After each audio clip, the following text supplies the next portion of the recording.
मेरे YouTube page एस्ट्रोनेश पर आपका स्वागत है। नमस्कार, मैं हूं नरेश कुमार। सबसे पहले उन दर्शकों का शुक्रिया जिन्होंने पेज को सब्सक्राइब किया है, पेज के वीडियोस को लाइक कर रहे हैं, कमेंट कर रहे हैं और वीडियोस को शेयर कर रहे हैं। आज बात करेंगे शनिदेव की। शनिदेव वक्री होने जा रहे हैं और ये वक्र अवस्था शुरू होगी 17 जून को। 17 जून से लेकर 4 नवंबर तक लगभग 140 दिन के पीरियड के लिए शनि वक्री रहेंगे। ज्योतिष में आपने YouTube पर बहुत सारे वीडियोस आप देखेंगे कि वक्री हो गए हैं, इसका ये रिजल्ट आएगा, वक्री हो गए हैं, आपके लिए बुरा हो जाएगा, आपके लिए अच्छा हो जाएगा। लेकिन आपको ये कोई नहीं बताएगा कि वक्री आखिर होता क्या है, या बहुत कम एस्ट्रोलॉजर आपको बताएंगे कि वक्री अवस्था क्या होती है, प्लैनेट की क्या पोजीशन होती है। अब जानकर हैरान हो जाएंगे कि शनि एक दिन वक्री नहीं हो रहे या एक साल वक्री नहीं हो रहे, ये हर साल वक्री होते हैं। प्लैनेटरी पोजीशन जो है हमारी, जो हमारा ब्रह्मांड है या जो हमारे प्लैनेट्स का साइकिल है, उसके मुताबिक जो इनर साइकिल के प्लैनेट हैं या आउटर साइकिल के प्लैनेट हैं, दोनों की अलग अलग अवस्था है वक्री होने की और मार्गी होने की। जैसे दो ग्रह हैं जो सूर्य के बिल्कुल करीब हैं, बुध है, उनमें शुक्र है। बुध 27 डिग्री से ज़्यादा दूर नहीं जाता सूर्य से, और शुक्र 47 डिग्री से ज़्यादा दूर नहीं जाता शुक्र से। यानी कि ये कभी भी ये प्लैनेट कभी भी आपकी कुंडली में सूर्य के सामने नहीं आ सकते। जैसे ही ये 27 डिग्री दूर जाएंगे या 47 डिग्री दूर जाएंगे, ये वक्र अवस्था में आ जाएंगे। यानी कि वक्री कौन कौन होता है? सूर्य और चंद्रमा वक्री नहीं हो सकते, क्योंकि इन्हीं दो प्लैनेट्स के मुताबिक हमारे कैलेंडर बनते हैं या हमारी तिथियाँ, जो देसी महीने की तिथियाँ, वो तय होती हैं। और चंद्रमा वक्री नहीं होते, राहु केतु हमेशा वक्री रहते हैं। तो वक्री कौन कौन हो सकता है? वक्री शनि हो सकता है, वक्री मंगल हो सकता है, वक्री गुरु हो सकता है, वक्री शुक्र हो सकता है, वक्री बुध हो सकता है। तो ये 5 प्लैनेट वक्री हो सकते हैं। बुध साल में 89 डेज, लगभग 90 दिन के आसपास वक्री रहते हैं। मंगल की भी यही अवधि है, 75 से 80 दिन के आसपास मंगल जो है वो वक्री रहते हैं। शुक्र लगभग 45 दिन के आसपास वक्री रहते हैं साल में। गुरु जो है वो 4 महीने, यानी कि एक साल का करीब 1/3 हिस्सा गुरु जो है वो वक्री रहते हैं। शनि लगभग 4.5 महीने, 135 से लेकर 140 दिन का पीरियड है जब शनि वक्री होते हैं। अब वक्री अवस्था में मान लीजिए कोई व्यक्ति एक जन्म ले रहा है जब शनि वक्री है, गुरु वक्री है और मंगल भी वक्री है, और ये वक्र अवस्था सामान्य तौर पर जो होती है वो जून के महीने से ही शुरू होती है। जब सूर्य ग्रहण लग जाता है, प्लैनेट्स की पोजीशन ऐसी हो जाती है कि वो सूर्य से दूर चले जाते हैं काफ़ी, तो ये स्थिति आती है कि प्लैनेट्स वक्री हो जाते हैं। एक टाइम पे आप देखेंगे कि 6 प्लैनेट वक्री हुए होंगे मीन ब्रह्मांड में। जैसे सूर्य के सामने आएंगे तो मैं यूरेनस प्लूटो की भी बात कर रहा हूँ, मंगल शनि गुरु बुध एक ही वक्त पर वक्री होंगे, और कई कुंडलियां हम देखते हैं जिनमें 4-4 प्लैनेट वक्री होते हैं। तो ये एक सामान्य घटना है, खगोलीय घटना है। लेकिन इसके रिजल्ट्स क्या निकलते हैं, एस्ट्रोलॉजी इसको कैसे लेती है, वो भी आपको बताएंगे। वक्री अवस्था में जब प्लैनेट होता है तो ऐसा लगता है कि आपको प्लैनेट पीछे की तरफ जाता हुआ नजर आता है, जबकि वो अवस्था दिखती है, होती नहीं है। मीन प्लैनेट की मूवमेंट वैसी लगता है कि जैसे किसी ने कार के ऊपर हैंड ब्रेक लगा दी और कार को आप ड्राइव कर रहे हो लेकिन वो आगे नहीं जा रही, इस तरह की पोजीशन हो जाती है। और होता क्या है कि जो वक्री प्लैनेट है उसका चेष्टा बल बढ़ जाता है। जब हम कुंडली देखते हैं तो उसमें दिग्बल देखते हैं, स्थान बल देखते हैं, काल बल देखते हैं, चेष्टा बल देखते हैं। 6 तरह के बल को मिलाकर प्लैनेट की स्ट्रेंथ जो है वो तय की जाती है। इसमें चेष्टा बल बढ़ जाता है, यानी कि कोई भी प्लैनेट जो वक्री है वो अपना फल करने की, चाहे वो अच्छा है चाहे वो बुरा है, उसकी चेष्टा बढ़ जाती है। जब बढ़ जाती है तो निश्चित तौर पर आपके ऊपर उसका असर नजर आता है। तो शनिदेव जब वक्री होंगे तो क्या स्थिति रहेगी, कौन सी राशि के लिए अच्छा फल देंगे, ये जानने की कोशिश करेंगे। अब बात करेंगे मकर राशि के जातकों की। मकर राशि के जातकों के लिए शनि का वक्री होना क्या परिणाम लेकर आएगा। शनि 17 जून से वक्री होंगे। मकर राशि के स्वामी शनि बनते हैं, और मकर राशि के ऊपर इस समय शनि की जो ढैया चल रही है उसका आखिरी फेस है। सबसे पहली बात तो ये समझिए कि जब राशि के स्वामी शनि हो जाते हैं तो शनि की ढैया का बहुत ज़्यादा असर नहीं होता। लेकिन यदि आपकी कुंडली में शनि की महादशा चल रही है या अंतर्दशा चल रही है तो हो सकता है कि आपको कुछ परिणाम उसके अच्छे ना मिले। उसका कारण यह है कि शनि आपकी कुंडली में लग्नेश भी हैं और मार्केश भी हैं।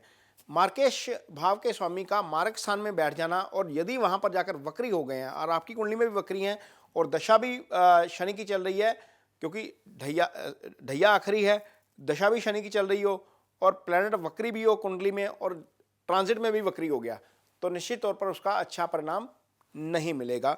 तो क्या करना है, सबसे पहली बात तो यह है कि चीज़ों को थोड़ा सा समझने की कोशिश करिएगा। जब चीज़ें अचानक से होती हैं तो व्यक्ति अचानक से उस चीज़ के लिए प्रिपेयर नहीं होता, और अचानक से जो फैसले लेता है वो थोड़े से गड़बड़ कर लेता है। गड़बड़ मैं इसलिए कह रहा हूँ क्योंकि शनि जो है वो आपके लिए अच्छे गोचर में नहीं है। जब अच्छे गोचर में नहीं होता कोई प्लैनेट तो सबसे पहले वो आपको क्या करता है, आपकी जो यहाँ पर सोचने की क्षमता होती है उसको थोड़ा सा कम कर देता है। आप सोचते कम हैं और डिसीजन जो है वो हेस्ट में यानी कि जल्दबाजी में लेते हैं, जो आपके लिए खराब होते हैं। तो लगन के स्वामी का वक्री होना आपके लिए क्या करेगा, आपको थोड़ी सी परेशानी दे सकता है। मानसिक परेशानी आपको हो सकती है, हो सकता है कि फिजिकल परेशानी भी आपको दे। तो सबसे पहली बात, खाने पीने का ध्यान रखिए, ड्राइविंग स्लो करिए, किसी के साथ कन्फ्लिक्ट से बचिए। यानी कि यदि कोई व्यक्ति आपके साथ कन्फ्लिक्ट कर रहा है, अननेसेसरी कई बार बात हो जाती है, तो वहाँ से कोशिश करिए कि सिचुएशन को अवॉइड कर दीजिए, क्योंकि आखिरी ढैया चल रही है। वैसे तो आखिरी ढैया में सामान्य तौर पर अच्छे परिणाम मिलते हैं, और वक्री हो जाना प्लैनेट का अचानक से जब चीज़ें होती हैं तो आपको समझ नहीं आता। दूसरा भाव जो है वो आपके कुटुंब का भाव है, आपकी मैरिज लाइफ भी यहीं से जुड़ी होती है, क्योंकि कुटुंब में मैरिज आपकी वाइफ की, आपके पार्टनर की फैमिली भी आती है। तो ये धन भाव भी है। यदि कुंडली में शनि 6, 8, 12 में बैठा है तो हो सकता है कि आपको यहाँ पर धन से संबंधित भी नुकसान हो, खर्चे आपके हो सकता है कि ज़्यादा बढ़ जाएं, हो सकता है कि आपको फिजिकली ज़्यादा दिक्कत हो जाए। यदि शनि 6 भाव में है तो हो सकता है कि आपको कोर्ट केस से संबंधित दिक्कत हो जाए, कोई कर्जे से संबंधित परेशानी हो जाए, या यदि अष्टम में है तो हो सकता है कि आपको धन की हानि हो जाए अचानक से, क्योंकि शनि जब यहाँ पर बैठते हैं तो अष्टम को देखते हैं। दूसरे भाव का शनि क्या करेगा, चौथे भाव को देखेगा। चौथा भाव आपका पीस ऑफ माइंड है। मैंने मानसिक परेशानी इसलिए बोला क्योंकि जब चौथे भाव को शनि देखते हैं तो पीस ऑफ माइंड को डिस्टर्ब करते हैं, मानसिक तौर पर परेशान आप हो सकते हैं। दूसरे जब शनि बैठे हैं तो अष्टम को देखेंगे, तो अष्टम क्या है, सडन लॉस का भाव है, तो ड्राइविंग आपको स्लो करनी चाहिए। मकर राशि के जातकों को जब दूसरे शनि बैठते हैं तो 11वें भाव को देखते हैं। 11वां भाव हालांकि मूल त्रिकोण जो कालपुरुष की कुंडली होती है वहाँ पर मूल त्रिकोण राशि जो शनि की आती है वो अपनी होती है। 11वां भाव शनि का अपना भाव होता है, लेकिन जब शनि आपकी कुंडली में 11वें भाव को देखते हैं तो आपकी आय को प्रभावित करते हैं। ये आय का भाव है, ये कर्म के फल का भाव है। हो सकता है कि यदि आप प्रमोशन की वेट कर रहे हैं तो यहाँ पर हो सकता है कि आपको डिले हो जाए वक्रावस्था के दौरान। तो 17 जून से लेकर 4 नवंबर का एक ऐसा पीरियड है जब आपको अपने टेम्परामेंट के ऊपर कंट्रोल रखना है। यदि कोई चीज़ें आप किसी चीज़ के ऊपर आप मानसिक तौर पर परेशान होते हैं तो कोशिश करिए कि चीज़ों को लाइटली लीजिए, ओवर रिएक्ट मत करिए। तो इस सिचुएशन में शनि आपको अच्छे फल कैसे देंगे, या आपके लिए शनि जो है वो ज़्यादा अहितकारी ना हो, उसके लिए क्या आपको रेमेडी लेनी चाहिए। तो रेमेडी के रूप में आप क्या कर सकते हैं, सबसे पहले तो 7.5 का आखिरी फेस है, तो ओम शन शनिश्चराय नमः, ये शनि का बीज मंत्र है, इसका उच्चारण आप कर सकते हैं। इसको आप अजपा मंत्र के रूप में भी ले सकते हैं। अजपा मंत्र वह मंत्र होता है जब आप ड्राइव कर रहे हैं, आप किसी भी समय कर सकते हैं। 2 तरीके से शनि का मंत्रास होता है। एक तो ये होता है कि आपने सात्विक रहकर मंत्रास करने हैं। वो मंत्रास होते हैं बीज मंत्रास है। जैसे शास्त्रों में बताया गया कि शनि के जो काउंट हैं वो 23,000 है। 23,000 प्लस 10% यानी कि 25,300 मंत्रास यदि आप सात्विक रूप में रहकर कर देते हैं शनिदेव के, तो निश्चित तौर पर 7.5 या ढैया में आपको उसके अच्छे परिणाम मिलते हैं, या उसके बुरे परिणाम शनि के गोचर के नहीं मिलते, या वक्रावस्था में होने के भी बुरे परिणाम नहीं मिलते। यदि आप खुद नहीं कर सकते हैं तो वैदिक मंत्रास किसी ब्राह्मण से करवा सकते हैं दक्षिणा देकर। यदि आपने ये काम पूरा कर लिया मान लीजिए एक बार, तो उसको आप अजपा मंत्र में ले लीजिए। कहीं पर भी जा रहे हैं तो शनिदेव का मंत्रास कर सकते हैं। यदि आप मंत्रास नहीं कर सकते तो आपको शनि का डोनेशन करना चाहिए किसी ऐसी जगह पर जहां पर बेनिफिशियरी आइडेंटिफाइड है। मैं बता रहा हूं कि किसी ऐसी जगह पर दान नहीं देना जहां पर आपका दान मिसयूज हो जाए। दान वहीं पर देना है जहां पर बेनिफिशियरी आइडेंटिफाइड है।